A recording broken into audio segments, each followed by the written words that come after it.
So this is discussions. Hi.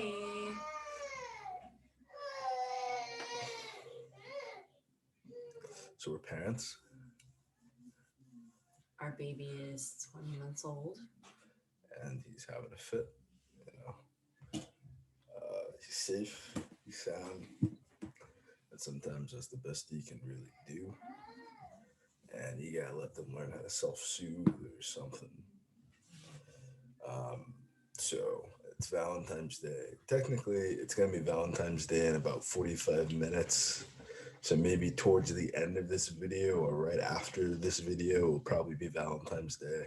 Hmm. And though she is not an author, Oh, maybe one day, I don't know. She is a reader, avid reader, and she's one of the people that has read my work before I was published. I would say probably since 2011 or 2012. So quite a very long time. yep. This is He is safe. He has snacks. He has Elmos. He has drink. it's like He has his little. He has his own little recliner chair. it's like you're Just just speaking, and he's like, "You should hold me all the time," and that doesn't always work in life. So this is Amanda Sabrina Raquel Smith. Sorry for saying your whole government name. Can I say your own government name? Sure. Okay. This is Daryl Omar Chavez. Yes. Um, so they're all three of those are my names. It's not like I tell you my name is Omar and my name's not Daryl or my name is Daryl and it's not Omar. Daryl Omar Shabazz. You gotta say the whole thing. So we wanted to come to you all and I guess have a discussion, you know? Usually this is between other authors. Usually this is with people that I've never really met before. So this is the first that I have another person on the same side of the screen as me. Yeah, I look really short, but we're almost the same height. It's just this chair. Almost, I'm still taller than her though. Yes, which is a Almost the good same thing. height. It's just cool. I get the other 6 foot in personality, so definitely make it work. She's also sitting in a recliner chair herself, Yeah, so this is like this is a nursing chair, so it's like really comfy and like it's supposed to relax your body. that's actually called a nursing chair. It's a nursing chair. I thought it was just a rocking chair. I didn't No, know it's a what nursing that chair. mean. Oh. That's why. So video's over. That's why you get yourself a girlfriend. She knows things that you don't know. So what do we do today? All right, so we took our son to Sky Zone for the first time. It was also our first time going. Yeah, We just know that he has a trampoline upstairs and he loves to jump on it and he likes to just jump everywhere. So we were like, let's just take him to Sky Zone and see how he likes it. he likes using the trampoline. He's a bouncer and a trampoline. He'll use the bouncer by himself. He'll use the trampoline only if you're gonna hold his hands and Or when he's like really hyper, he'll be like, boop, boop, boop. yeah, I'll We're give doing it. it. I'm sorry about that. Yeah, I mean, sometimes like he's very sporadic with it. It's not like he's just like constantly on it. So today we took him to Sky Zone, and this changed the whole game. He's running around everywhere. Um, every time you get him on the trampoline, he'll bounce for a bit, then he wants to run back, and you open the door by himself. He learned that today, so he's like really excited about it. What's up, Mason? Hi, baby.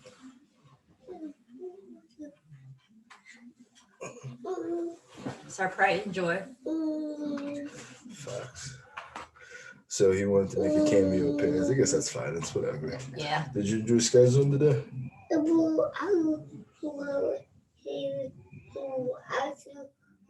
Say it to the camera. You gotta stay over there, baby. The microphones are. Okay. Go ahead. Okay. You're pulling on no titties or nothing on the screen, Mason. Jesus Christ. Did you like Sky Zone? Pull it up just in case we did Okay. I enjoyed Sky Zone. I did too. I was exhausted though. After we had a 2 hour pass, 30 minutes into, because I didn't know what I was getting myself into. I didn't realize. I thought my perspective was that trampolines would reduce the impact and give me more stamina because I'm not using all my own weight. What actually happened is that I got twice as tired as I would have anyway because you can't really control yourself when you're bouncing up and down in the air. We did like the basketball thing for a bit. Then It's we like did the it's like when you like first like step on it, you're like, whoa, because I'm over here thinking it's gonna be like a little, like like a regular trampoline. A little bounce. But This is like it sank in, and then it shot you back up. We had the baby with us trying to find balance. Like, whoa. Oh my god! And it's like it was our kid and some other kid, the only two kids running around. All the other kids, I guess they were older. We have like a 1.8-year-old, a 1.9-year-old, 20 months. 20 months.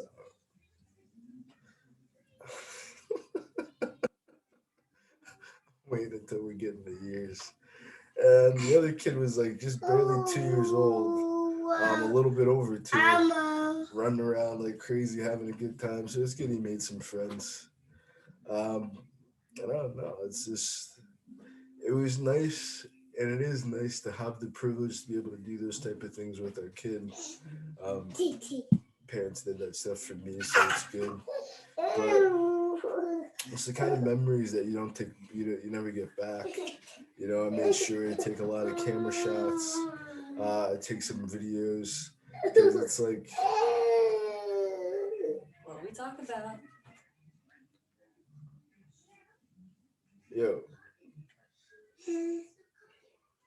Jesus Christ, it's just memories. Before this, we went to King Spa up in northern New Jersey. Really good time too. And I think these are like the polar opposite experiences. The exact same effect though. Yeah, I was so tired at the end. But like King Spot was like a super relaxed tired. This was just like this is super active. Yeah, it's like an exhaustion tired. Like yeah. We got the 2-hour pass because one, we didn't like he said, we didn't know what we were getting into. We didn't know like how long like maybe Mason would like it. We just wanted to test it out. I think like after like a good hour he was like no, but then like we pushed for like the 2 hours and he slept pretty well after that. The last hour was tough though. It was. Once you hit that threshold where your baby's sleepy and he can't go to bed, he's thirsty, ain't nothing to drink in it. We brought some juice and some snacks with us whenever, but you're not allowed to drink. They have like a food court there, so you're not allowed to bring your own food in there. I get it. I feel like it's kind of silly. For someone his age, no one gave us a hard time about it though. I think if we would have walked in there with some churros and some soda pop or something, we definitely would have got stopped.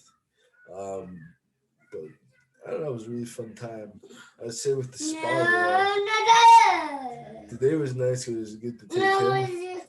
The spa was great because we didn't have to take him though. The spa was like a us thing, and it was fun. I liked it. It was so peaceful. It was. It's like ever since then, I don't know, going to a spa and feeling some sense of like external peace, not just having to compete for inner peace or just having to make yourself feel okay in the universe and in the world all the time. It was good to feel some peace inflicted from the outside world. You go to the sauna, you get a great massage, you sit in the baths with a bunch of naked other people.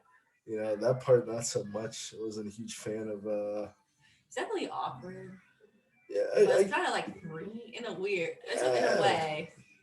It's like the first thing you do is just walk around butt naked.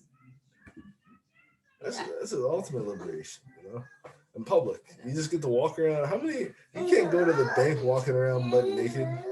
No. You really can't. And just no one has like their cell phones or no social media, anything. It was like go early though, so you gotta limit the amount of unshaved vaginas and wrinkled old dicks swinging in your face when you're trying to relax. I think we went right when it opened. Literally right when it opened. We went literally when it opened, and by the time we left, that's exactly what we.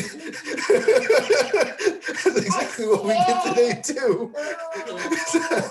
We like to get to places before anybody else gets there. Yes, we do. We like to have it to ourselves. Fine. We'll go to the movie theater. We'll watch a movie that has been out for 3 months. Watch it out Tuesday when no one comes. Exactly. afternoon or right after work, you said nobody there. It's You just know, us. it's like we left today. We got there at 11 o'clock when it opened. Our pass ended at 1 o'clock. By the time 1 o'clock hit, when we got There was no line. there were like 5 other people there. You know, everyone had like the pit to themselves. Everyone had the pit to themselves. Yo, You gonna watch all I'll that? kick you off my show, bro. I'll kick you off my show, Mason. I'm dead serious with you, my friend. It never happened before. All right, he dismissed himself. All right, that's respectful right there. That's a gentleman. All right. That's a gentleman. Bye, baby. He'll be back. Yeah, he heard Elmo, so that's his bestie. Yeah, but there were like only 5 or so people when we got there, besides the people working there, of course. By the time we left, it was freaking packed. Likewise with the spa too. When we got to the spa, it was like almost completely empty. By the time we were about to leave, you got a bunch of old, I don't want to say anything offensive, but you had a bunch of old Asian women getting into like, I think it was an ice sauna because they had like these weird rugs or something on their head. Yeah, it was like a line with ice on it. It was closed to us though. I don't understand. You know, I didn't know the ice sauna was open. It I don't had, think it was at our time, but then I guess like when traffic picked up, they're like, okay, let's open more saunas. I think maybe that's just to keep them like preserved so they don't die. Like maybe that's just their old people routine. No, Because a but lot of what were you saying?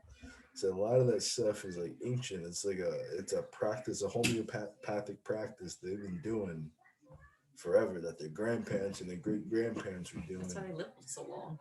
They have a very good culture set on. I mean, from the outside perspective looking in, I've never lived in an Asian country before. I've had some Asian friends, so their perspective is a little different. But it's good to have that aspect of luxury relaxation. You know, they definitely do put a lot of stress on people sometimes.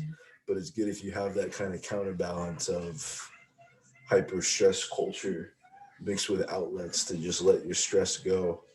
And I think that's a good segue into relationships in general, is eventually getting to a point where you make each other happy, yeah, and you speak each other's love language. But I think, I don't know, I was thinking about a lot of things before this. I scheduled things a little bit in advance, so I knew we were doing this for like, Yeah, I kind of like. actually about a few weeks ago. Yeah, because I kind of wanted to try it because like everybody seems to bring my stepmother. She brought my siblings there and one of my coworkers. And I was like, I think something like it's close. It's like 2 miles away from our house, and it's like active enough where Mason can come home and take a nap. And that's exactly what we did. We're still talking about skies. So you're still talking about Sky Zone. Oh, okay. Spawn. No, relationships. Talking about relationships now, just kind of like, I don't know, I'll give a good segue. Okay. So, right before this, our son was crying to heaven, you know, and it's because I had on the Wiggles. It's like you can have on somewhat of something that's appropriate, but it's not the right thing. It's not what the other person's looking for. So, you got to be able to adapt to what that person's looking for. That's what I kind of mean by filling that external piece, and being a good segue into relationships, is that we kind of took on the situation of the dating monotony in two different directions, you know? Right. We did a spa for ourselves, but we also did the Sky Zone thing. It's not like one was necessarily better than the other, but they both solve different. Right. So I guess like the spa would be like our date because we haven't like both dates. They're both dates, but I think I would definitely consider Sky Zone definitely like the family thing, especially because we had Mason. We did not take Mason to the spa. I guess it's more of a family outing. Yes. Yeah. But it's also like bonding time for both of us because they'll like seeing how we collaborate with Mason. And how we work together in public. That's a big thing for couples. Yeah. And we were like we were a few other I saw a few other couples there. I did too. There's a few other couples. I saw like 3. Yeah. I think including us. There are a lot of people just there with one kid or just one parent by themselves. So it was cool too to represent for families. You right. know? instead of just like I gotta put my kid down for a nap. Fuck out of my face for about an hour or so. I also think like with that, they probably thought maybe they thought a similar idea with us. Like, let me just get my kid out here jumping until they're like have no energy. Yeah, it was our first time, and for some people, it's like it's mundane. That's just where they go to. Right. They got 20, $40 to spend, so they just go out and spend it. It's not really, it's not like that for us. But I've just never been this guy's before. Yeah. And I want to do more of this than talk about just how our one day went. I don't want to talk about our whole week or talk about every single moment of our relationship, but it's Valentine's Day. So you want to talk about how we met, or like just like how we got to know each other? I don't know if you've seen the show before, but I don't have any questions set for this. All Look right. at the camera. I've never I can see your face in the camera. Okay. You know, So I'll it's speak to the camera. yeah, it's like He's a professional. we're doing a show. It's okay. This is one moment I would note. We first tried this. I first had this idea of us doing a video together, probably about 3 years or so before we lost our apartment. If you ever read the book Wealth, Health, and Success, this is the character that Amelia was based off of. Amanda.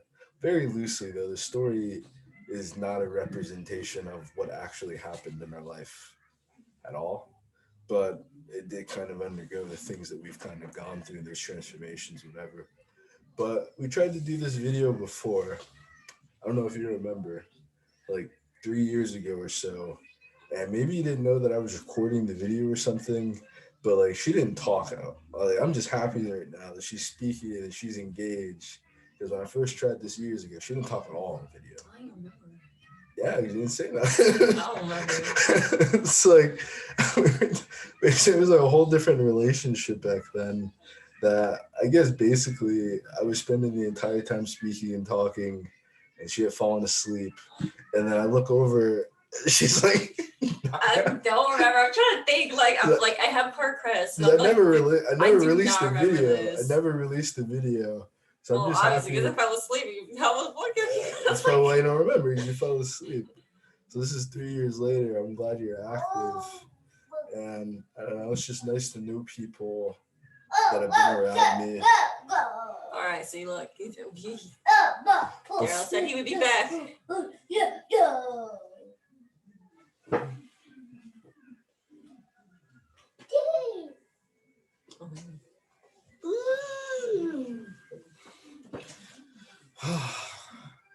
That we may.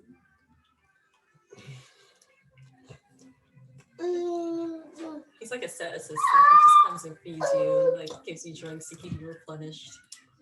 Yeah. The snacks are good when they weren't in his mouth first, though. Oh, I'll tell you, that's the best. When they have not reached his lips first and then he just offers you something. Yes. Oh my God, dry snacks are fantastic. They are. Wet snacks are disgusting.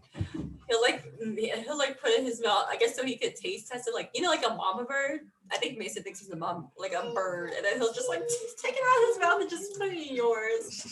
It is. I think he got mad and he closed the door.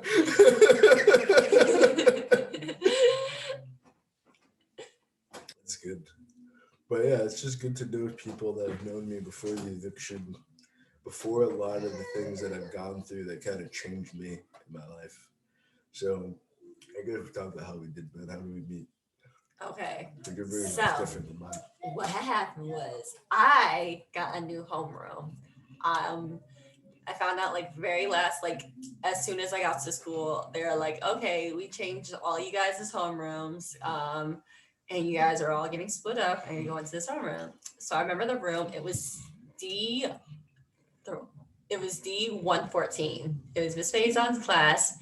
And I did not know anybody in that homeroom like at all. I was just like, who are all these people? I was like super nervous of like, because it's the first day of school, so you're spending like an hour in homeroom because you gotta get your class assignments, anything, whatever.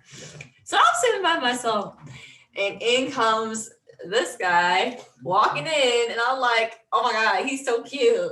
And then he sits like right in front of me, and I'm like, Mind you, I didn't have any facial hair back then. no, he didn't. He had a baby face. Like if I could show you a picture, you would. I would, and then like, and it's crazy. I remember what you wore too. I remember what I wore. So that's probably how I do. I don't remember. I do. I can remember that he always wore a sweater. The She white. always I wore did like not wear the white sweater that she wore like time. it was like a sweater jacket. She like always had on a fucking sweater I was always every single cold. day I saw her. I didn't wear it that time because it was like the beginning of September, and he like sits down. He's like, "Hi," and I was like, "Hi," and he's like, First off, I was talking to my social studies teacher. So Miss Faison had been my history teacher, my social studies teacher. My homeroom was across the hallway, so it wasn't like I was just dropping in or whatnot. They were taking forever with this thing. So I like to casually walk around. I don't like sitting in lines and waiting around aimlessly. So I went over to say what's up to Miss Faison, see what's going on.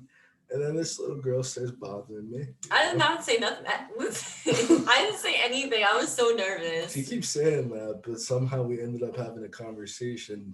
Because you initiated, like you were like you I'm know. very good at talking to people. Yeah, like you initiated. You're like, "Hi," like, "What's your name?" I And was I being told being very polite. He was. He was. And what year was that? 2010. Yeah. So it's been damn near, I think in September, that'll be 11 years now Yeah. since we met.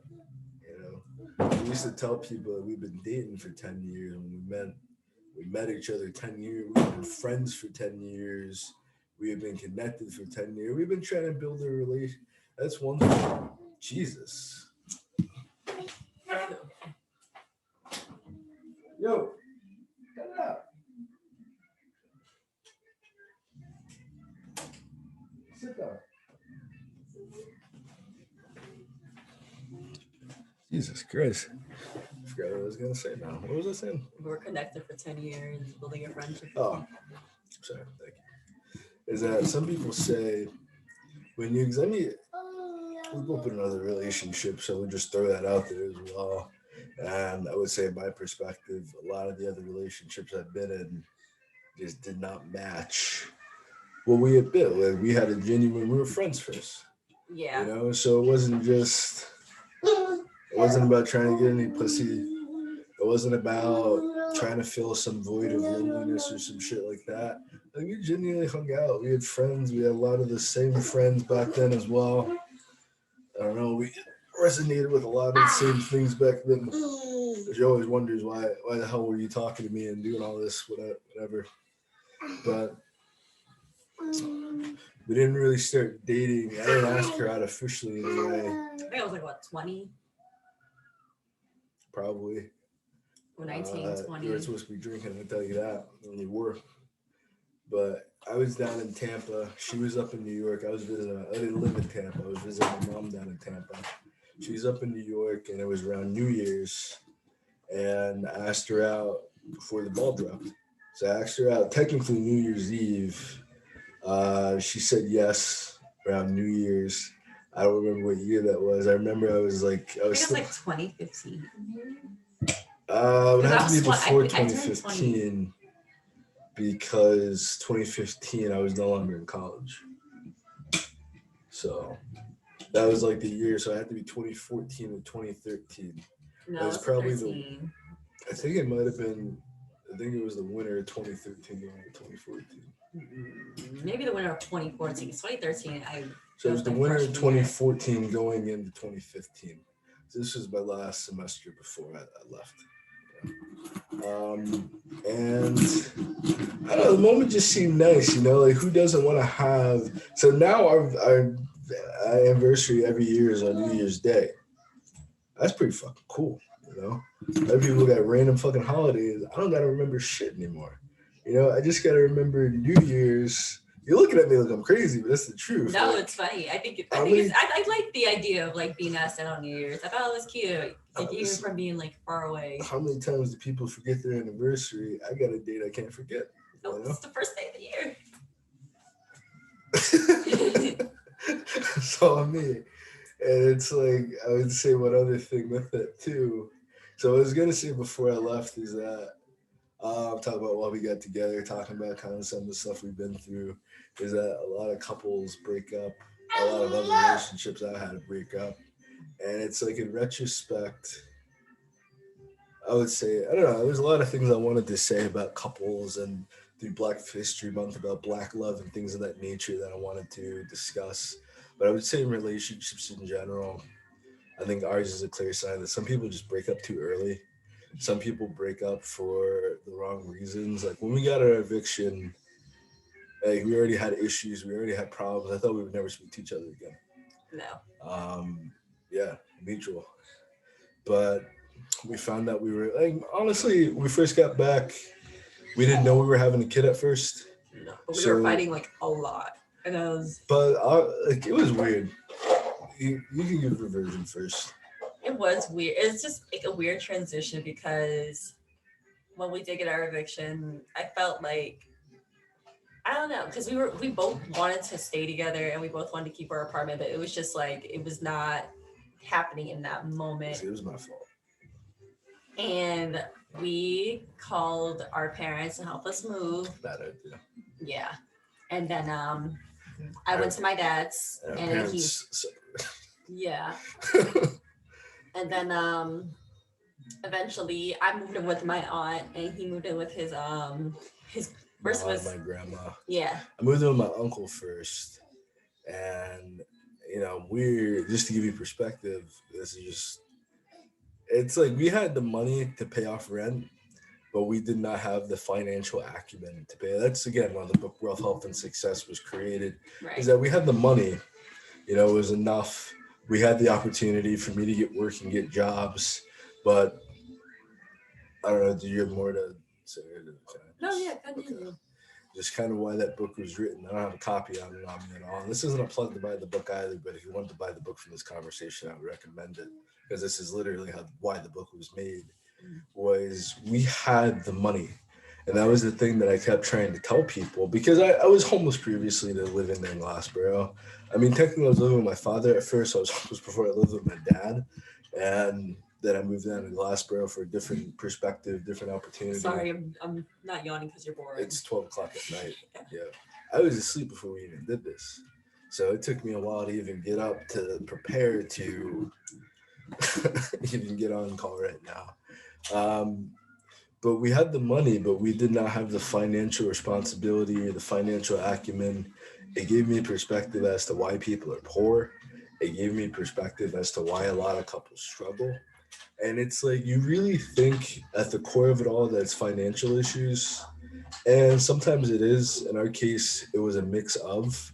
Yeah, But I see that too. at the reality, at the end of it, something we do now that we didn't do then is that I'm trying to connect an overall thought that I had across a couple of days into one vocal segment. So give me a second to look. It's basically a lot of couples break up early on, but I would say a lot of couples maldiagnose, like they don't give the proper prognosis or diagnosis as to why the relationship isn't working. You know, at its heart and on the surface, it looks like it's financial issues because we're going through financial turmoil.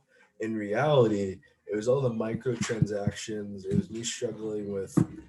People would say you can't be addicted to marijuana, but like I definitely had a very extreme issue with escapism and marijuana to not deal with my physical reality and deal with my not deal with my personal life, to be off in a whole different mental mindset, to just not be a part of the whole realistic experience. We ate out like a lot. So And I it's also got my nails done. I like I guess for me, I would say with that, like in just adding on to what you were saying, like I like I was used to a certain lifestyle. I was used to always being able to just like, do a lot of self-care and like have what I need without having to like worry about like how am I gonna pay for this, how am I gonna pay for that. And then like I guess when we got our apartment, like we did have to, and I was just like I didn't accept that reality because I felt like I could still, you know, pay my bills, but maybe not all the way. But I could still like finagle something so I could like maybe get my nails done, or maybe we used to get Chinese a lot or pizza, or which we shouldn't have done. Like or maybe I guess the big thing is we spend a lot of money on groceries. I mean we do now, but it's like we would like wastefully. We would go in with a grocery list finish the grocery list, then reward ourselves by getting things that were not on the grocery list. Yeah. So we had like the building blocks and the foundations of it. But I would say at the core of it, what we didn't, I would say first, we came from two, just like she said, she came from being treated like a princess, basically. Yeah. I can't really put it any other way. I don't want to say that insulted, but maybe a lot of females can respond to that before they relate to that before they get on their own. As you're raised, you feel like a princess all the time. With me, like I said previously, I didn't come off of being voluntarily homeless. I can't say that I was homeless by ill fate. It wasn't a malfortune of society reality. I just really had to get it. I had to know for myself that I could survive with nothing. I had to know that I could survive in the world on my own because at the time that I was going through what I was going through, my spiritual transformation, I guess you would say, everyone really tries to pump you full of their fears. They try to put their limitations on you. And it's like I had three different majors in college, and I'm being told you need a college degree to succeed in life. You need a college degree to be happy, to live. You need a 9 to 5 job to live, be happy. And it's like I was around a lot of, I wouldn't really say negative influences, but I would say a lot of fake gurus, a lot of the Ty Lopez's, the Dan Law, people preaching the work from home remote lifestyle of making $10,000 a month. And it's like you can definitely do that, but you can do that building it up over years at a time. You can't do it like I did it, which was refusing to work because you want to run a business and then your business isn't making any money and you don't want to do anything to really honestly you can't do anything to really offset yo you can't really do anything to offset your costs and offset your expenditure because you're either smoking up all your assets, you're smoking up all your profits, or you just don't have the knowledge and the experience to like reinvest in your business properly to make yourself successful. So it's just I was kind of in a headspace that I can make it by with just the business alone. But it's like what I was learning over those years. I started my business in 2017 before I even moved in with it. So about 27.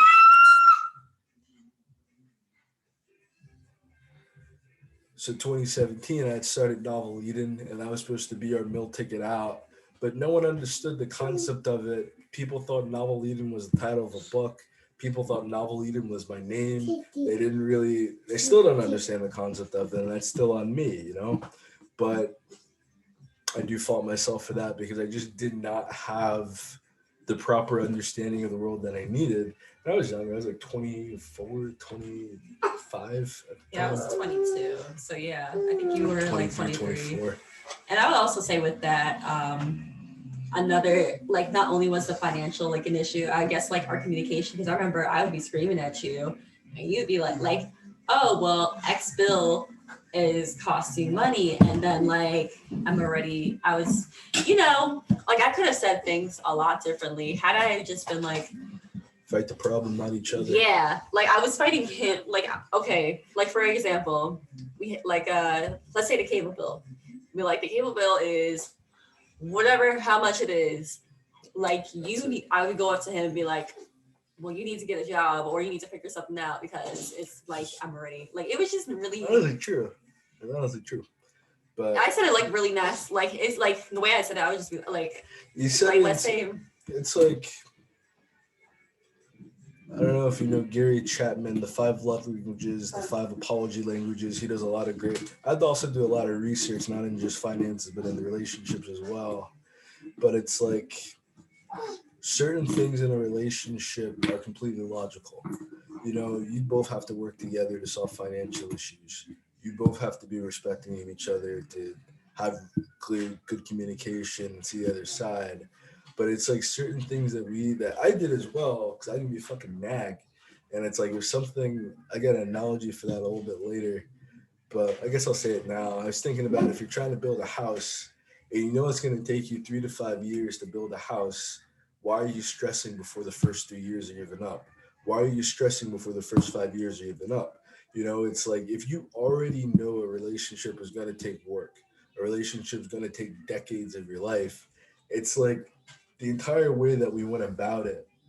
I say like you act like you want to be single because it's like I knew we weren't doing the right thing. I knew we didn't have the right thought process.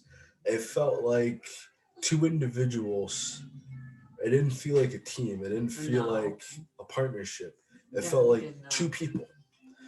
So you got your literally the sign of division, two visions. You got your perspective of what the fuck's going on. I got my perspective of what the fuck's going on. And communication is one thing. Comprehension is because I had a lot of time to really meditate and think about this. Is one thing for sure, but it was really just that is even now, even to this day, we still have this issue because it's bigger than just how you talk to each other. Because we got pretty, if we're honest, we got pretty good communication on a day to day basis type thing. It's when you're trying to with anybody in the world for me. When I'm trying to decipher my perspective of reality to somebody, and I'm still figuring out my perspective of the world. You're trying to give your perspective of reality. You're still trying to understand your perspective of Mhm. the world. And it's like we want a finalized product in something that isn't crystallized yet. It's like reality is still constantly happening every single moment of our lives. And we can mold that and shape that. We can control that to how we want it to be. But when you resort to anger, you resort to blind mode on either side, for men or for women. Because with men, we get very fucking dangerous. With women, you get very Petty, emotional. I will say resentful. that. Yeah, You like know, it gets. it's like we essentially create an environment set for failure because it's like it's not about you. It's not about her. It's not about him. It's about both of you together. It's not about your feelings being hurt. It's not about the bills needing to be paid. It's like my whole overall perspective of it was that you had some people that break up really early. You got some people that stay together for a long time. And it's like the people that stay together, you have to become problem solvers in society. You got to become the type of people that can galvanize to work together as a team. You got to be able to attack the problem, not attack each other. You got to set a mindset and set some sense of perspective of self that this person is more than likely dealing with the same issues in reality that I am. It's not something where you're a female, so you're advantaged in sharing because we had those kind of conversations. Right. You're a man, so you have certain benefits and advantages, and we had those kind of conversations. But it was never, what are you going through?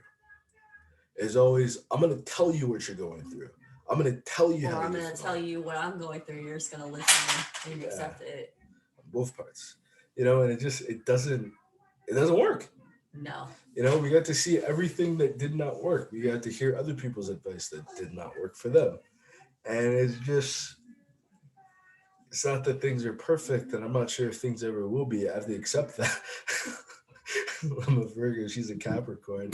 I have to kind of accept things are never going to be entirely perfect. But it's like sometimes when things don't go well, it's not going well because you guys didn't do the right thing. It's like we had a disagreement this week that didn't need to be as big as it was in retrospect. Had we approached it differently, if we didn't have, I would say, decades of how our parents dealt with us, Mhm. years of other relationships, and it's like Kevin Samuel says basically that the more relationships you get, you're not gaining positive experiences by dating multiple women or by dating multiple men. Mhm. You're building up trauma. You're building up pain. You're building up bad, like, because the relationship ended, you know? So obviously, whatever the hell you did didn't fucking work. For me, for you, for anybody else. If you get exes, that means that your relationship didn't work. It's not just the other person's fault. It's not just your fucking fault. So it's like for the other side of that, people that aren't really relationship geared, people that want to be single forever. Because I get it. I understand. I've been in this relationship without kids. I've been in this relationship with a kid, and it's been going on for years. So I get both perspectives of, you know what, you two don't have kids. You two don't need to be doing this. Things aren't going that well. Why don't you two separate for a bit? Why don't you two go out your separate ways? And I get it, And I think we did a little bit. we have multiple times. Yeah, multiple times. Oh, just to segue back to our eviction, we did eventually get that paid off, and we did like especially with Omar. He learned to like manage like well he learned something like he I learned a really invests. shit ton about fucking Yeah. finances, bro. Like it's So crazy. we are still living together. It's a lot better. I think it's a better situation like in our adult lives It than was we've good ever for us. had. It was good for us to have that time apart Yeah. because it was like I needed that experience on my own. Because once we got back up north, once I saw what my prospects of living were, it's like it just kind of reinforced getting back from South Jersey, getting back from Ohio, getting back from Newark, and coming to East Orange, New Jersey to see what it's like there. You know, disparity, poverty, blah blah blah blah blah blah blah. But seeing like a neighborhood where people have been forever, and no disrespect to anybody that lives there, you know, it's a beautiful thing for them. It's not a life for me. It's not what my life was. I was like nomadic. I was moving all the time. I was Yeah. experiencing different cities and states, getting jobs that took me to new cities, you know, or took me to new like events. I wasn't about to be in East Orange for the next 20 years of my life because I got evicted. You know, so I spent literally every single day. Both apartments that I lived at. First, I lived in an apartment in North Oreton, right off of the Parkway. Very noisy, very dirty. We had rats, we had mice inside the apartment. You know, I had only lived there for maybe a month before I just couldn't take it. We had a conversation basically, me and my uncle that was living there. And he's like, "You're here because you got no place else to go." And I'm the type of person that's like, "Bet." I left that night, you know? And it's I like, but I remember still that. had to do, yeah, but I mean, we've made peace since then, but I don't know. It was a different experience. It's not like I moved. I moved from one hell to a different hell. I didn't move from one situation to a better situation. I moved from kind of having a place to myself, besides having to deal with a crazy person that comes home at night, smokes a cigar, takes up the whole living room where I was sleeping, and then goes to sleep, and I have the whole place to myself again. To living with a crazy person who is kind of a hoarder, and I didn't have a I like kind of I felt like fucking Harry Potter, man. I had a closet. I didn't have a bedroom. You know, it was just I moved the first night I moved into the new place. It was like the entire room was filled with just shit. You know, there's no other word for it. I know my kids in the room, so I apologize for that. There were just crates everywhere. Like, there was no passageway from the door to the bedroom. I got in trouble for cleaning my room, bro. Like no, I got yelled at and I got in trouble for cleaning my room because the person I was living with thought it was appropriate for me to be living in a closet. I was working and I did anything. I was doing literally anything to feel like I was getting out of my situation. I worked for like a cult MLM for a while. I worked with them for about a month or two. I didn't get paid. You know, I worked for about a month, no pay. When they did finally pay me, because I was like, I'm not fucking doing this anymore if I'm not getting paid. They gave me like $432 for 30 days of work, which doesn't even turn out to like $1 an hour or anything else like that. I started working at a factory. I just did literally anything fucking possible to. I don't know. I felt like I felt so much of a stigma because I lost my apartment and because people were looking at me like this is your fault. And it's like people didn't see, oh, you're building a business, like, oh, you're an author and that's good. Like they didn't give a fuck. Oh, you got 5 books published, you know? Oh, you want to be a business owner? They don't give a shit. You know, people that need your services care, but your parents don't give a shit. Her parents don't give a fuck. You know, it's just get a job, shut the fuck up, Yeah. play your fucking role for 70 years and die, motherfucker. That's what they want from you. And I just wasn't gonna be that fucking person. I couldn't, I don't have it in me to be that type of person. Having been homeless, to experiencing what it's like to have no idea when your next meal is coming from, like, at all. You know, like seriously, like holy shit, I have to eat. I have zero income. I have $0, and I have nothing in the fucking refrigerator. And it's just I was lucky that my friend at the time worked in a kitchen, so he would bring me home some food from work because he didn't want to see me suffer shit like that.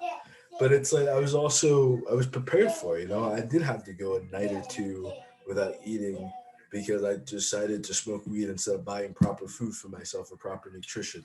I didn't manage my finances properly. But it's like having been homeless taught me how to manage my finances. Even when we were living together, we had a pretty good grasp of finances. We just didn't have any real sense of responsibility. You know, No, it's we like, also didn't like really have like much respect for each other.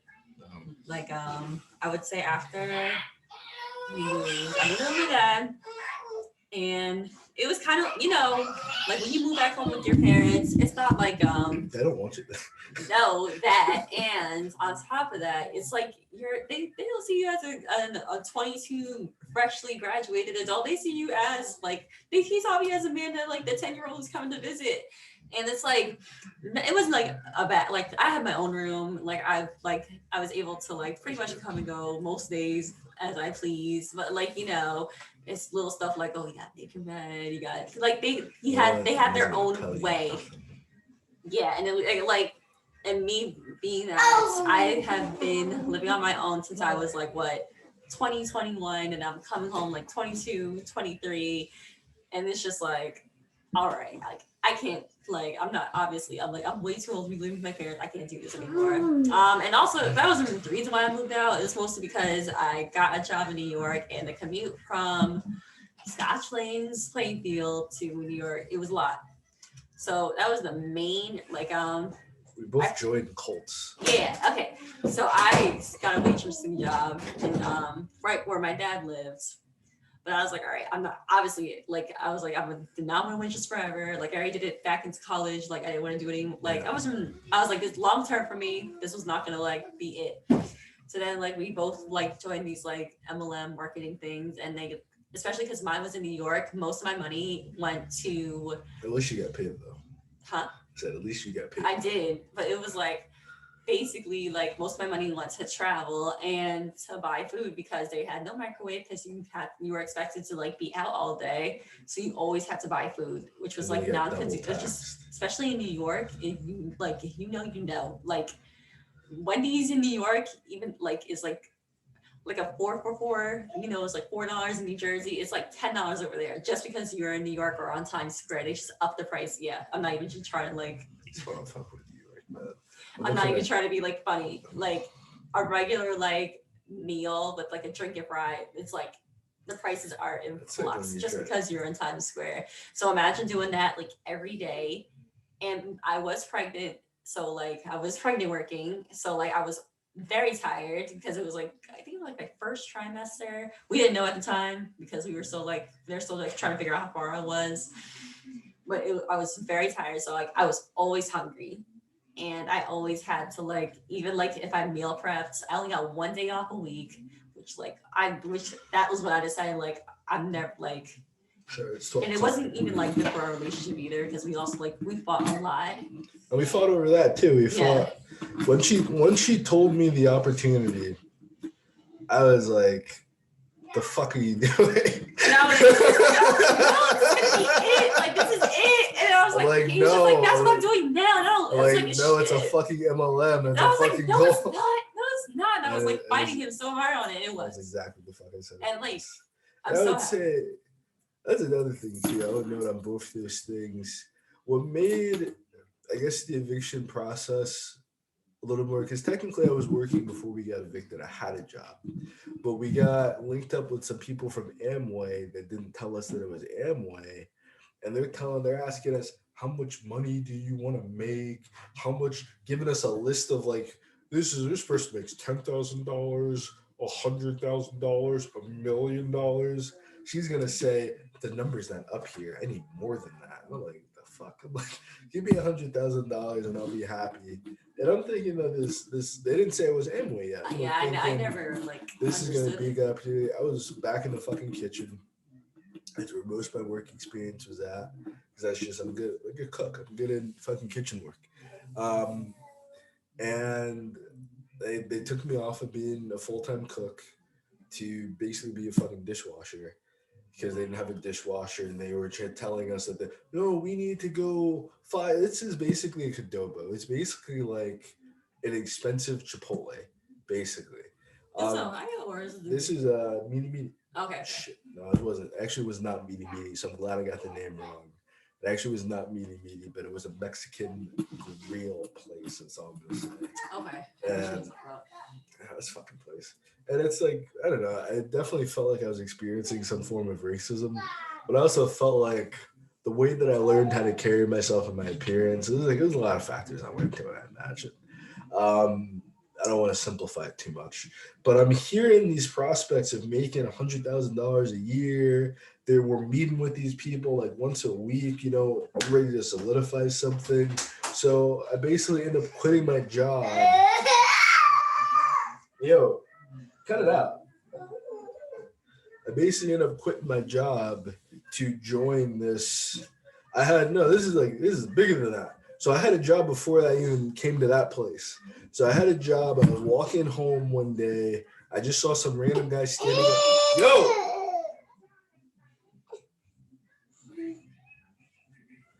I see some random guy standing outside a business, and I'm like, "Hey, what's good? Do you own that place?" And it gives me a job on the spot. I get an interview that day. Come back later on. I got a job basically cleaning floors, whatever. I didn't want to clean floors. That's part of the book as well, actually, when you're talking about, um,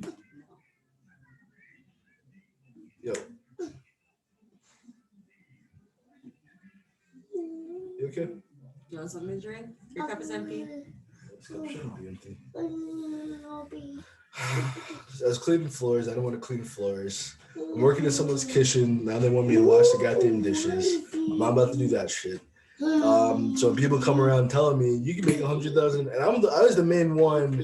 They tried to recruit her first, and then they met me, and it's like, oh, we got a bigger fucking sucker here. I'm going to the meetings. They're taking me to the conferences. I remember one time you went all the way up to Watchung. Yeah, we went from Glassboro, New Jersey to Watchung, New I remember Jersey. it stormed that day too. It was pretty. We were inside though, so we didn't get. By the time we left the conference, it was nothing. But it's like I had this happen to me before, and it's like literally before I moved down with you in Glassboro, or right around that time in Glassboro, this exact same type of thing happened to me. That an old wrestling coach was a part of ACN. Mason. And he tried to get me to join ACN. And I'm hyping it up like I'm going to this conference because I'm thinking it's going to be like an expo. I'm thinking it's going to be like a networking event or mixer because they weren't being really descriptive about what they were doing. And it's like that definitely, those type of things definitely put a bigger strain on our relationship.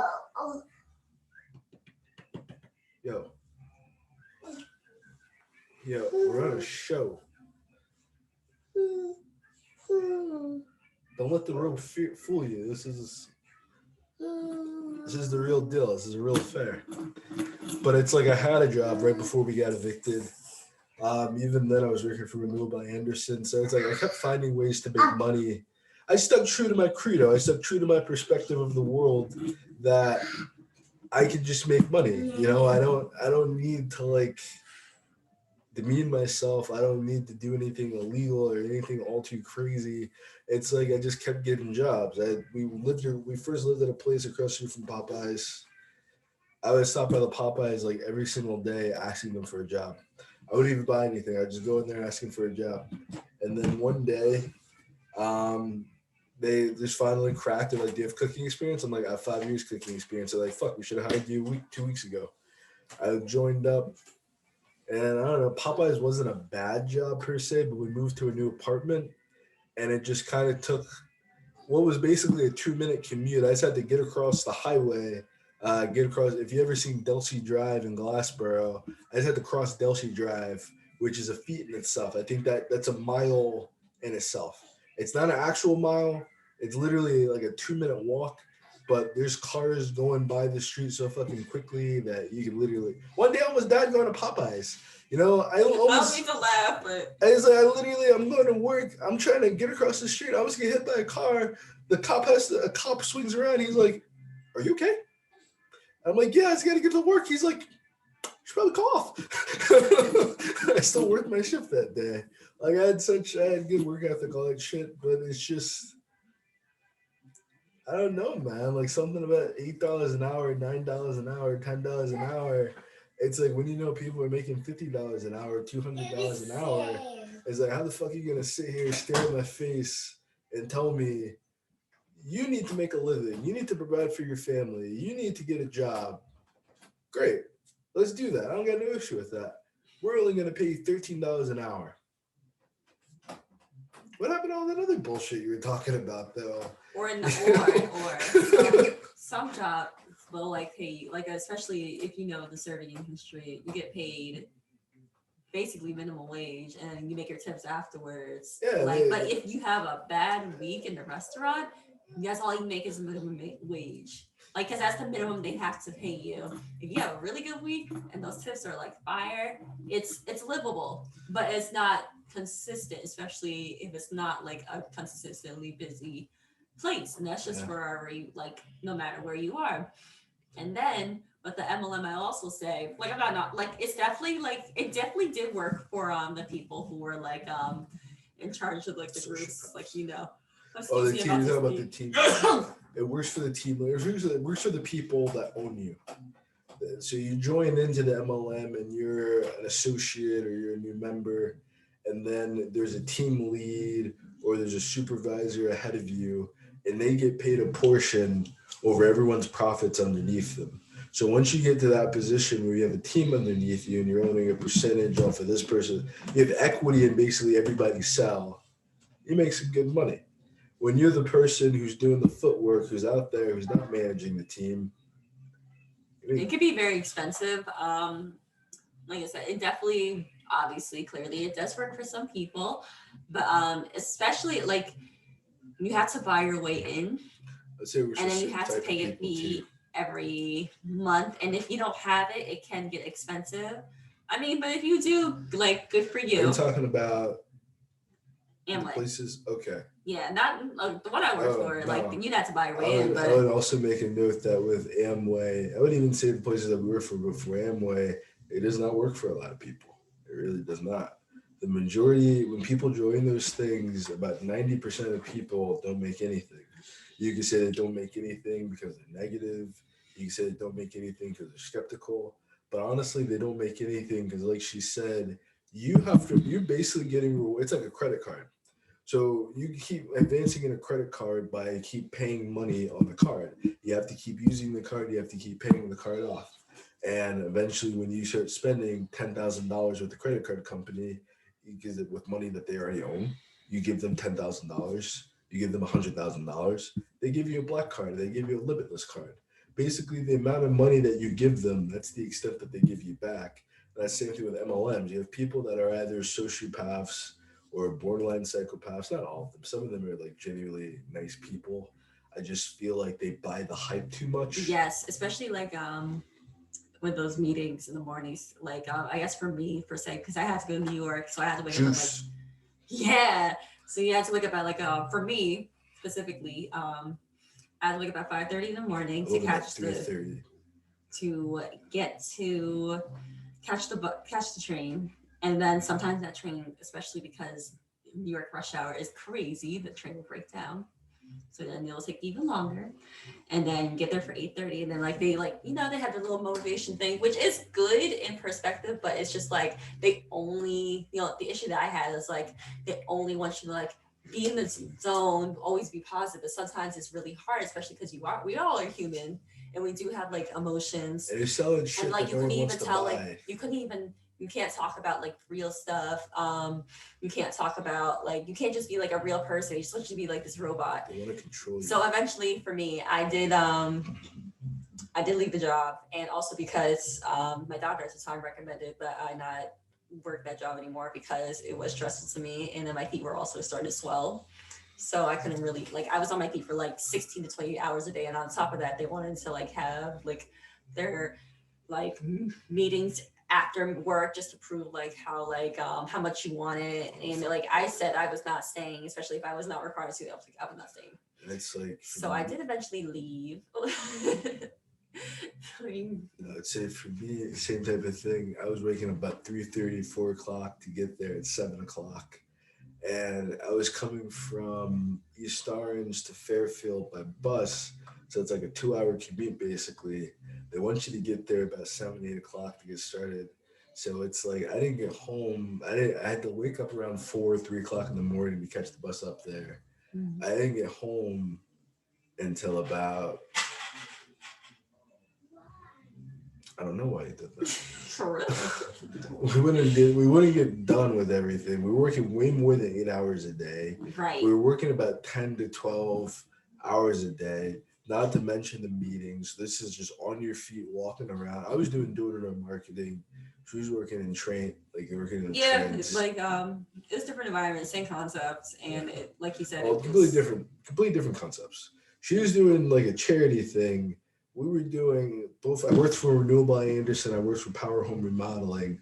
So we were doing home remodeling kits. Shit that people can't afford, shit that people don't need today, and you're just there to be the sacrificial lamb for their branding. So when the next group of people come, they say, "Oh yeah, you guys were just here 2, 3 months ago before the other guy quit." And they just keep funneling people through yeah, until eventually you get the yeah. sale, just wear people down. I wouldn't get home until about 11 o'clock at night. Sometimes I would still be on the bus getting home around 11, 12 o'clock at night. It was miserable, man. Yeah, It was same. a terrible fucking Oh life. my gosh. Same with me. My hours regularly were supposed to be 8:30 to 6:30. But then like sometimes they want to have like these networking meetings right afterwards as if you're not like dead tired or like just a bunch of extra stuff. But I was like, no, especially because I did live in New Jersey and then I had to take the train home. Sometimes the And you're train pregnant. yeah, sometimes the train like sometimes the trains were delayed or like they canceled the trains because of whatever reason they had. So I did not get home till 9 o'clock and I still had to wake up at 5:30 the next morning again. I only got one day off and I remember one time and I was like, I guess I was like tipping point. One of the tipping points of why I left was because they gave us the day off. I think it was like Christmas or New Year's. They gave us one of those days off, and they didn't like the idea that they lost money on those holidays, so they made us work Because they're Satanists as well. Like most of these people 7 days, 10 days straight through, just because they gave us that holiday off. And I was just like, you guys are nuts. I'm like, who has as much that? And then they want to call you on the weekend, like, oh, let's talk about how we're gonna make this week. And I was just like, it just wasn't worth it to me. I did end up working somewhere. I worked for the nanny smith, and like I like that job. Like my boss, she was great. The reason why I stopped working that is because the business, fortunately, the business wasn't doing as well. But other than that, like it was an enjoyable experience. I like it kind of set the ground for what I'm doing now, and just like working with people trying to make their lives better, like help them. So instead of hoeing them. huh? Instead of hoeing them. Yeah, That's like what most of those MLM companies do, is that they really just try to hoe you. You know, my breaking point was that we're doing door-to-door marketing, and working for Renewal by Anderson, the company would buy permit. You need a permit to solicit. So if you're doing door-to-door marketing, you need a permit, or else the cops are going to stop you. right. I didn't feel comfortable being. I don't give a shit about what people's perspectives of racism is. Shit's real. I didn't feel comfortable being a black man going to these all-white neighborhoods, going to these multi-million-dollar neighborhoods where I literally never see anybody that looks like me. I can knock 120 houses, 200 houses in a day. I will not see people that look like me in some of these neighborhoods. Okay. So one day for me, I basically just found out I was having a kid probably a week prior, maybe a couple of days prior, and I knew I wasn't making any money in this job. This is when I'm working for Power Home Remodeling. And the day of, I come in the office. The past couple of days, I've been pissed off. I was still making sales, but it's like I'm not sleeping. It's like you guys are teaching me. Like I had already worked for Renewal by Anderson. I had already been making Renewal by Anderson $40,000 to $120,000 every single week for months on end, damn near up until a year. I'm an amazing salesman. So I already had experience. I was already a leader. I was already facing promotions with Renewal by Anderson. I don't like door-to-door marketing in the fucking cold. You're not gonna have me outside in wintertime knocking on doors, my fingers freezing. There's ways to get around that. I don't know if I would ever do door-to-door marketing again. I don't know if I have the knees for it anymore. But Yeah, that was another thing for might me be in the too. future. Being that I did work in like we were stationed in like train systems, it was freezing cold. Okay, okay. Thanks, babe. That's Thank good. you so much. Now I can continue what I was saying already. Yeah. Okay. So the day that I quit, basically. Yo, come down. The day that I quit, I get in the office and they want to have a critical conversation with me, and the guy's basically trying to use me having a kid, but he's not going to work on me. You know, especially with the situation that we had already discussed prior, that she got the degree, she's going to be the career-centered person. I was trying to take up the reins because my girlfriend is pregnant. I don't want her working if she's pregnant. You should be home resting. You should be off your feet. That was kind of the situation for a little bit. I was working for a while she was on maternity leave. We still got to go on dates and have a nice little life and go to hotels and stuff like that. But that was not with this company. That was with a whole different restaurant way after the fact. But again, this is a story of how you were born. So I get in the office that day and they have a critical conversation with me, like, oh, well, so and so wants to talk to you.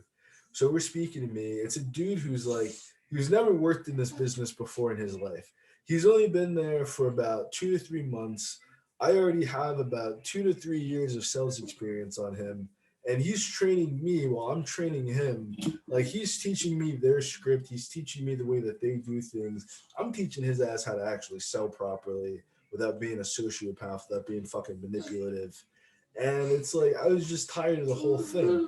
You know, I had 2 weeks in a row that would have got me into leadership. Thank God I didn't, because if I got into leadership, I don't think I would have left. I think I would have probably kept doing that thing because I'm a very stubborn person. I probably would have kept doing it for quite a while. But I just kind of saw through the bullshit. So he tries to use that. He's like, you're having a kid soon. So don't you think you need to make a little bit more? Because I think they already knew I was planning to quit. I'd already been telling a few people in the company, like, this is fishy. This just doesn't seem right. Especially once I was in the office with about 15 people, they see me busting my ass. They see me stop. They see me making high rollers every single week, and they're like, he didn't get paid. So how is he on high rollers every week? How is he getting these sales? Like, you're basically doing exactly what you're supposed to be doing. You haven't gotten paid. What the fuck is going on? So we have that critical conversation, and I leave the conversation pissed off. But I have this kid younger than me, telling me, trying to manipulate me into staying, basically based off my unborn child. I didn't like that shit at all. Mason. We get out to the field that day, and we go to this neighborhood that, like, they just had in Power Home Remodeling. The way that Power Home Remodeling does business, I have no issue talking about this exposure. You can talk to me about ways to improve it. Power Home Remodeling and Neil by Anderson.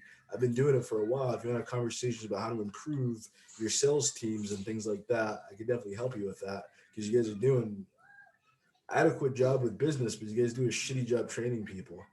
Um, they kept going to places that they didn't have permits for. We spent literally, that was the reason why I wasn't making leadership, is because we kept having to leave good turf in order to avoid the police, which at a certain point lets you know that you're doing something that is illegal. So I'm in a neighborhood. This is like my first to last straw.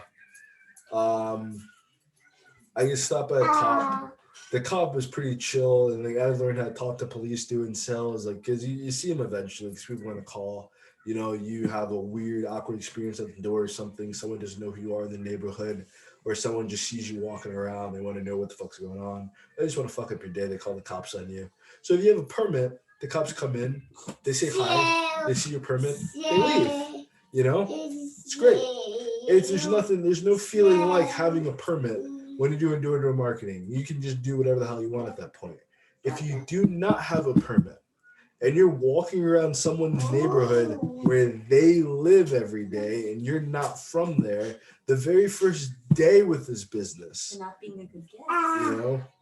Technically he wasn't a guest. He wasn't invited. you know?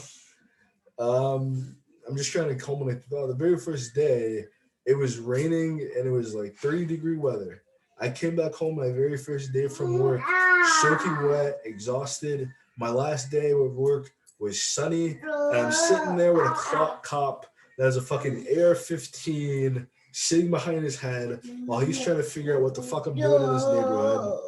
Um, my team leader is a douchebag. Like, he's a really nice kid at heart. You know, outside, I think like the business affects. Yo, calm down, man. We're almost done.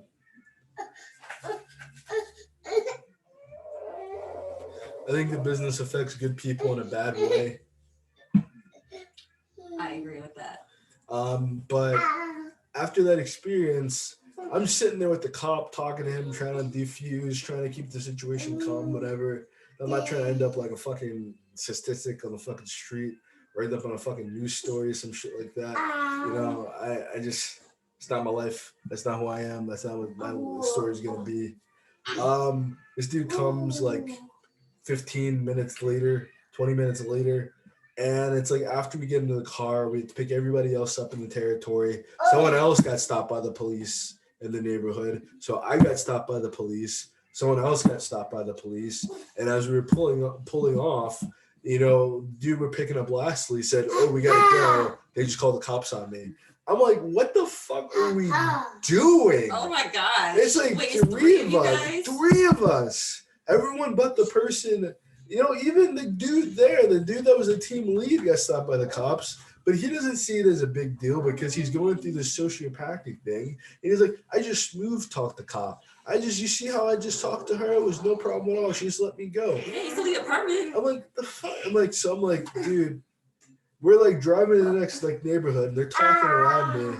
And like, these are all guys that they don't know the consequences of this stuff. They feel like, oh, well, you just have a court date and the company pays for it. And it's like, no, that shit goes on your record. Like, that's going to be there for quite a while. It's not going to leave a good taste in the Yo, calm down, man. We're almost done. I guess you're adding the atmosphere. You're adding some realism to the situation. This is our real life. Exactly. We're talking about the life prior to Mason and Mason. Or during Mason. The very beginnings of Mason. Yes. So I told them, like, if we're not going to a place that you have a permit for right now, just drop me off at the bus stop and I'll find my way home. We're over in West Bubblefuck, New Jersey. I have no idea where the fuck I'm at. You know, I don't even have like my phone work, thank God, because sometimes I walk around without a cell phone. You know, thank God I had a phone at that time. And it's like I spent the rest of my shift basically getting home. So I had to catch 3 or 4 fucking buses to get back. I had no idea where the hell I was. I ended up in Piscataway. Was it? No, not Piscataway. I ended up in Patterson.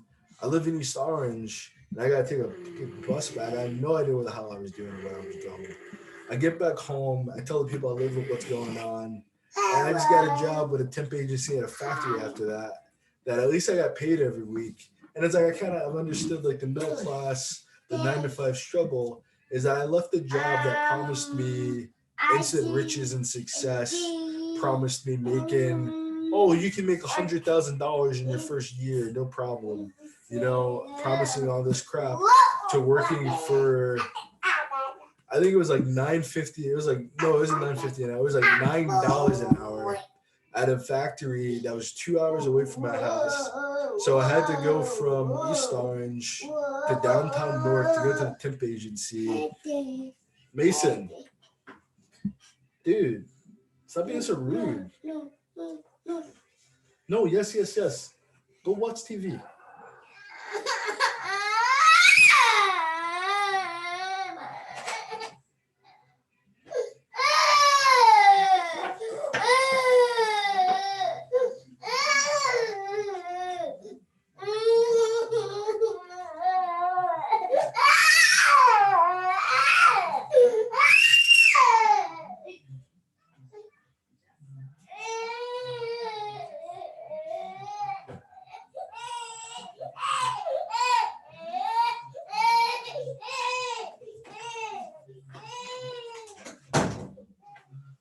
He also like completely spilled his crackers and graham crackers all over the floor. Yeah, poop too. So we're gonna bring this to a close soon.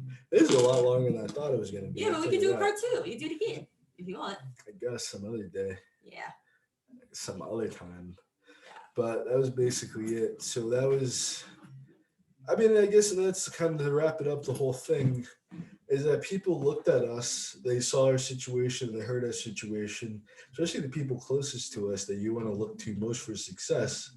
It's like they They look at us like we were failures. Like they don't want to hear what happened. They didn't want to hear the uh-huh. story. They wanted to have their perspective. They wanted to have their understanding, but they weren't there. They had no fucking idea what happened. You can go ahead. And I would say with that, like everybody has their own experience, and that's like one thing my mom taught like said to me when I was discussing the thing with like it, a lot of stuff, not to knock anybody, like it was a different time. Like the struggles were different. They were not the same Tell me as, what your parents went through. huh? Tell me what your parents went through. Not just my parents, but you know, like you said, the people closest to us who like we told the situation to. Yeah. Like it was a different situation. It was a different time. So like I was trying to figure out what happened. Sorry, go ahead. I'm just trying to like so it wasn't like their advice was null and void. It just wasn't. It wasn't for us. It was Yes. for them. So we still had to find our own way. And that's just kind of, I guess that's why we're telling you this, is that when we lost our apartment, for me, I wouldn't say it was the best thing that could have happened to me. I feel like I handled it no, I didn't handle it very calm. I handled it like some That's days I correct. was trying to be very calm about it. I was trying to downplay it. I was trying to make it seem like it wasn't that big of a deal. But like I would definitely have some nights where you could tell how frustrated, how angry, how much the situation was getting to me. So I think that was maybe one of the things that was bothering you, is that I would deal with a lot of these things that were very big, very serious issues, very nonchalantly. I Yeah. would deal with like we're getting evicted, I'm like Well, it's like I and he was very give like, you I if give you perspective. that's what God intended for it, and I'm just like, what? No, this goes on our record. We're not going to get this off. Yeah, But we did get off, and we did pay it off, and we do like that. But like, that still was. took us like a year. I would But definitely say. I'm sorry, I didn't mean to cut you off. But what you just said reminded me of something else I was thinking about. That I want to talk about. But I'll keep it short. It'll be my last like idea. okay, Is that I was also like very hyper religious at that time. And it's like I still am very religious. I still am have a great connection with God. But at that point in time, I was still very new into faith and new to taking it seriously. Like I got my prayer candles, my old Mexican lady Catholic I thought I got you candles. the This one, Saint Michael. this one. Oh, okay. It's usually a red candle, but you found it in white, which is kind of cool. So I still am, but at that point in time, the perspective that I had, well, the perspective I was given rather, is that you're supposed to evangelize. I didn't have like, I was still coming into my own personal relationship. So I think it was definitely a strain of like self righteous hypocrisy, basically, that I had a drug addiction, essentially. People don't think you can be addicted to weed or whatever, but like I had a fucking drug problem. I was spending more money, like all the money that I could have made to have been a millionaire, to have reinvested in myself. Once I calculated it up, I was spending it all on drugs essentially. I was not drugs multiple, but just weed. I was spending all my money on fucking weed to get high. And it did not make any fucking sense. So it's like everything was sin to me. Everything was haram. Everything was forbidden.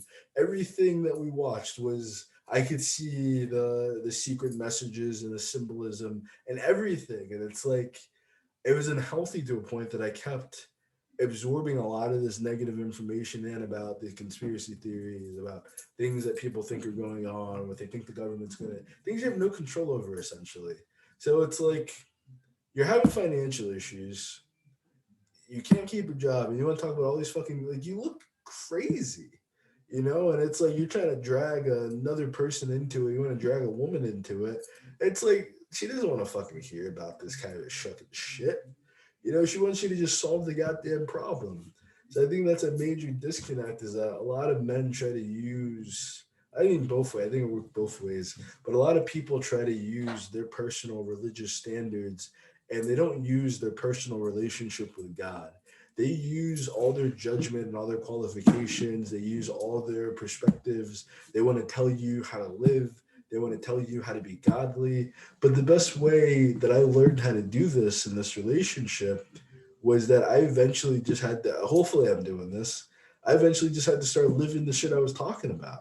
I couldn't just tell her, hey, that person's a Satanist. I have to find alternative music and alternative things to watch so that, all right, we still have to be entertained. We still have to watch something. We still have HBO Max and Netflix and Disney Yeah. Plus and all this other. It's like you can't just be caught up in, oh well, because some of those people don't mean to be evil. They don't mean hopefully so. They don't mean to be bad or nothing. But I think that was another. We had like another a lot of issues. That was one of the major things for me personally that I noticed then versus now is that now I have my personal relationship. We've talked about it so many times that I get exhausted bringing certain shit up, or I could point it out without having to turn off the TV. Like I don't get offended by it anymore. I don't get like really. It's not a challenge to me anymore. It's not like a challenge for me being in love or being in a relationship. Because at the end of the day, it's like I would have to be that spiritual influence then. I would have to then just be the religious influence. It's not a matter of just taking your family to church every Sunday. We did that too. We did fasting and stuff like that together. Oh, we tried multiple churches too. Yeah, I mean, it's to we found some good places, I would say. Yeah. We found some places that just didn't resonate with my perspective or with her perspective. Um, but we had a great relationship with God. And that really was what carried me through everything I had gone through. Same. Was that at the end of the day, I didn't go to another woman. When we were living together, we were together. When I was on my own doing my own goddamn thing, I don't know what the fuck I was doing. And I really don't know how the fuck I was living my life because it didn't really fucking get me anything. But, after losing the apartment, after having worked for those companies, after working for a lot of companies, that I would tell them that I can't work Sabbath and they would still schedule me on Sabbath or try to find ways to get me to compromise my religious beliefs for their job. I just got tired of this shit. So now, currently speaking, I don't know how long it's gonna last. I really don't. God's just called me to be a stay-at-home dad and raise my fucking kid, and that's what I'm doing now. And I work for a great I got a job in the medical field and I love it. I was planning to go to school back for nursing, still am, but time wasn't right. But it's working out, and I love my office. I love the people I work with. It's like everything I prayed for. I prayed. One of my things that I prayed for was like healthy work environment. Obviously good pay. I should pray for that too. Good benefits, especially because we do have a child now, so something that like You gotta health, be protected. yeah, health insurance, like sure, it's like it's working. I love it.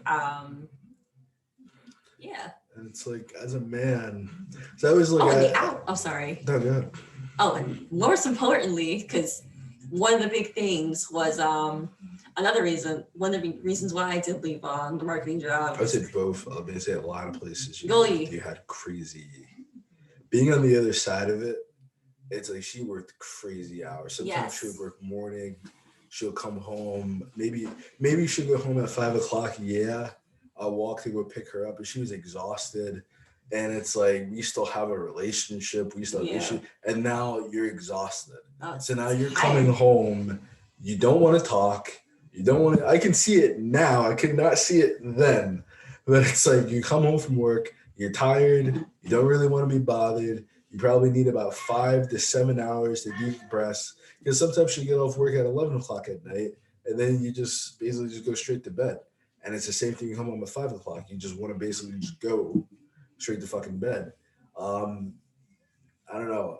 I'm sorry. The last place you're working NC, I don't want to say the name. I'm gonna say NC something. Yeah. Like no. Even my last job, like even though I liked the company, I loved my coworkers. I appreciated them to death. One of the big things that I did pray for was like no matter what job I got, I wanted something where I could still come home and be a mom, because that's still it's very important to me to like um I never wanted something where I was working like 12 hours a day and I was not seeing or I didn't have any energy for my child or my relationship, or I was just tired and then like I did not have any time for anybody, which is what I suffered from before. Yeah, So that's one of the awesome. things, so now at least with this job, like, yeah, I mean, I do work 8 hours, which is nothing, which is like easy Drop in pie, the bucket. huh? So it's a drop in the bucket. It is, and being that my office is a healthy office and it's like a And it's healthy close work, by. It's like really I close. come home, even he knows, It's I really close to hopefully, the house. huh? I said it's really close to the house. It's Yes, a completely different experience.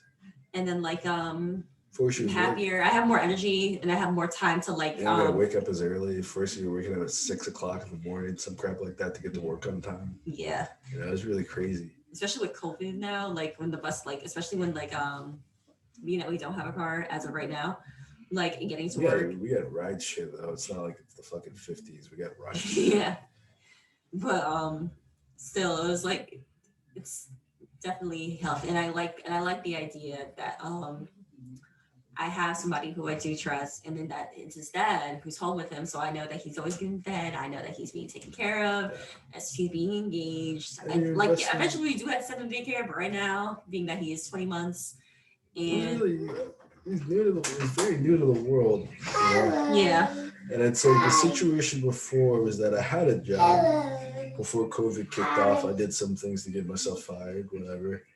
But I was doing both things. I was taking care of my son all morning, and then I would leave for work at night. And I hated my fucking life. Like everything she just described, I didn't have any energy for anybody. I didn't have any time for anybody. I never knew when I was going to be working. I only knew that I always worked at nights. So it wasn't like we can go on dates or anything like that. It was miserable. It was a horrible fucking life existence. And I would come home from work and I needed to decompress. The baby would still be awake or something like that. I'd wake up the next morning. I was basically living to sleep. You know, it was really rough. And it's like I wasn't even making enough to hire someone for childcare. I was making enough that I would be working to just not raise my child, essentially. Maybe some other people can relate to that situation. So when I lost my job, it honestly felt like a blessing. It was very hard at first, but like I was trying to say a little earlier, like as a man, you can provide in many. You have to provide for your family, absolutely, but you can provide in many ways for your family. You can provide wisdom. You can provide guidance. You can be a good role model. You can be a good leader. You can provide nurturing. You can provide a safe, healthy environment for your child and for your woman to grow in. You can provide many things without only being defined by how much money you make. And it's like, I really don't feel like you can really step into your masculinity. Maybe manhood's a different thing or whatever for certain people, but I don't really feel like you can step into who you are as a man until you don't need the money to feel like whole, to feel happy, to give something to a relationship or to give something to your partner. You got any final thoughts, Mason? You got any final thoughts, boy? Oh, okay. Now you want to laugh and stammer. How about you, Amanda? um, well, I would agree with that too, because I did notice with you, like especially at the job you did,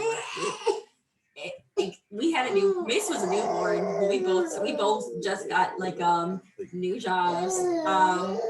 One thing with my job is it was very like my hours were always set, but it was very tiresome. After going for a while with no, I'm sorry to break it off, but after going for a while with no jobs at all, we went for about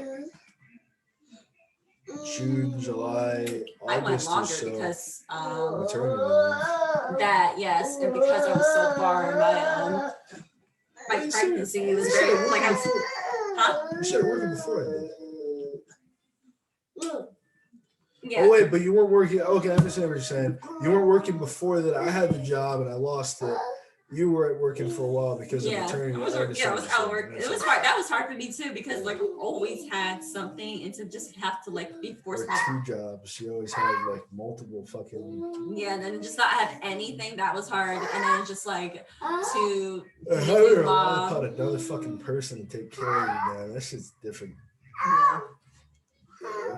It was a hard adjustment.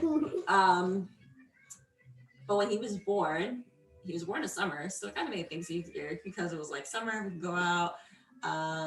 We didn't have to stay in the house. We still had like food. We still had like TV entertainment, which made it like a lot easier. I was able to take Mason, or we were like I guess both of us we were able to take him on walks. I mean, he was a baby, he couldn't do nothing. We just about the straw, basically. Yeah. But we got to live a life that I think the entire point of our relationship was that we got to live a life.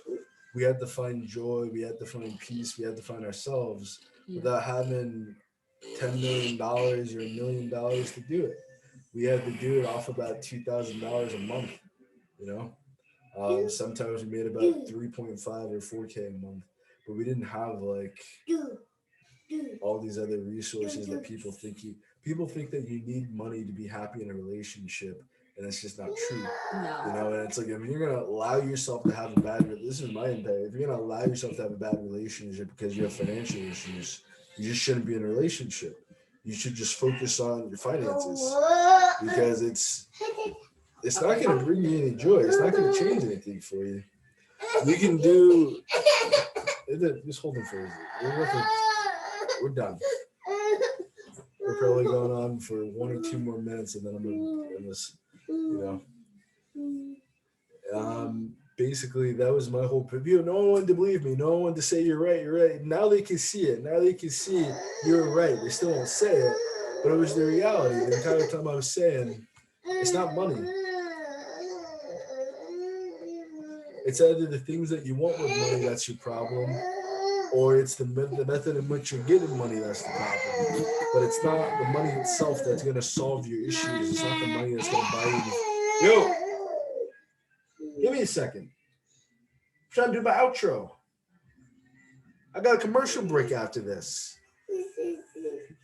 Dred Scott's coming on after this with a brand new music video called Tahari for Taraji P. Henson. I believe that's her last name, right? Taraji? Yeah. Yeah, Henson. Yeah, you got it. Yeah. This kid doesn't have any idea. Nope. Right after this, we got Dred Scott on for an interview for his brand new album, for his brand new single, and it's going to be incredible. It's going to be amazing. And this kid's crying. He has no fucking idea that Dred Scott's on. Technically, Dred Scott's going to be on tomorrow. We're recording this Valentine's Day morning. He's going to be on Valentine's Day. But for you guys at home, it's going to look like I did all this in the same day. It is. But it's 12 o'clock at night. So we're done. This went on way longer than we thought it did. Thank you for joining us for Valentine's Day. We just wanted to share a little bit more transparency with what we've gone through. Hopefully it helps other couples out. And it really just gives some light and some shine to just because you're facing, I'm telling you, we went through some shit, man. Yes, we did. You know, and the reasons why a lot of other people break up, for us to still be together, to still make us happy, to still have respect for each other, to still try to, everything that we've gone through could have destroyed us forever. You know, we could have never been together again whatsoever. So it's like a lot of you are going through things that you can very easily work through. But you're only going to be able to work through what you've gone through once you're willing to admit what is wrong with yourself. Stop looking at your partner. Stop looking at what's wrong with them. Stop looking at what they're doing to you. Because like I've been saying a lot lately, just because you feel triggered, like I feel triggered by something, she can feel triggered by something. If you feel triggered, you need to be more concerned with the fact that you're a fucking gun, that you're a weapon. You have to be more concerned with the fact that you have that kind of hatred, you have that kind of violence, you have that kind of animosity, you have that kind of vitriol or resentment inside of you. You have to be a lot less concerned with the fact that someone touched the trigger, you know? because it's you're triggered, you're dangerous, you have issues, you have problems, and that was something that both of us had to work on. Is that we could literally sit here. We can sit here all night arguing. We can sit here all night pointing out your flaws, pointing out my flaws. Oh, your We can brother. spend all night. I can make you cry. You can make me cry. We can sit in two separate rooms. We can ignore each other like we don't exist. At the end of the day, we had to eventually come together and say, how do we make this how the fuck do we make this work? As I could call you any name in the book. You can call me any name in the book. But you know what's going to be difficult? Making it work. You know what's going to be hard is seeing this through. It's easy to break up. We could do it any day. It's easy to break up. The consequences are a lot different. And I think a lot of people just don't understand the reward in a relationship is that it's difficult making things work out with another person. It's difficult maintaining long-term relationships and it changes you as a person. It really changed this relationship. Honestly, has really changed how I deal with other people because now I don't have temporary relationships. I'm looking for long term in everything that I do. It's no longer about just the pleasure of it all. It's no longer just about getting paid for me. It's about what am I creating? It's about what am I procreating, co creating?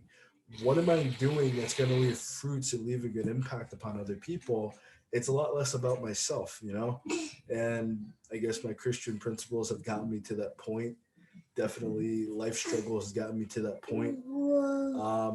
But I can just tell you for a fact that we've gone through a lot of shit that probably should destroy most couples, would probably break most people up. And we're still in love. We're still making it work. We're still rekindling love. We're still learning each other's love languages, and we still have a very long way to go. Yes. You know, we've been friends for about 11 years now. We've been serious for less than that, but still, we've been friends for quite some time. And I would just say that you're gonna feel for a lot of people. She thinks I rag on single mothers and shit like that, but my perspective is more so if you're gonna feel a lot more rewarded in attempting to make things work with the mother of your child or the father of your child than dating. We both played I played the field. It was alright. I guess it was kind of fun. He stinks. That's fun. You two can dip dip. It's been real, yo. Thank you Peace for being out. here.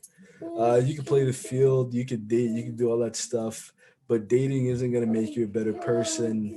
Dating isn't gonna give you more time to experience what you need. And it's like you're gonna keep dating people that you know nothing about. You're gonna keep dating strangers that you have to build a brand new relationship with.